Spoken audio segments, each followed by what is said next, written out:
Greetings from the southern Chinese metropolis of Shenzhen.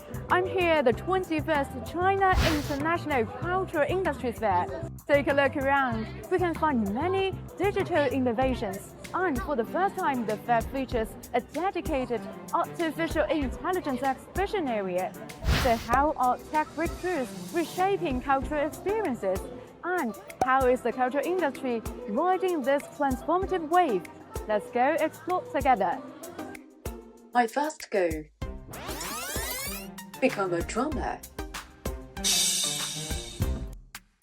叫做感应空气价值壳一款产品，航天航空的一个空间经过了一个算法，然后它可以准确捕捉到我们敲击的位置，然后可以发出它对应一个鼓声。公园玩啊，或者去我们一个海边啊，我们放在口袋里，一套价值鼓就可以带出门了。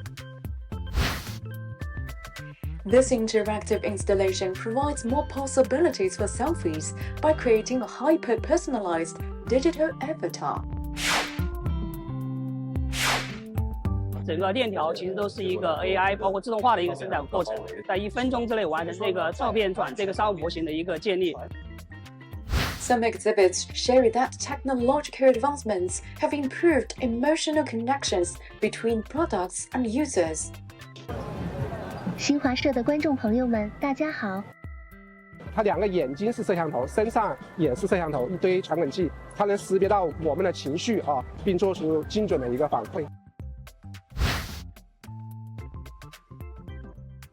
是一个具有 AI 数字生命的玩伴，相当于我们养的一个崽。我们是在通用大模型的基础上开发了智能助理，它能够记住我们的喜怒哀乐，非常懂我们的一个知心朋友。This year's event has attracted record numbers of exhibitors and professional visitors from overseas. The future is very bright for the Chinese AI technology, especially for the cultural sector. We are companies in the creative sectors. Technology is a tool. AI helps us telling the story better. You know, you don't have any limitations. Imagination is the only limitation.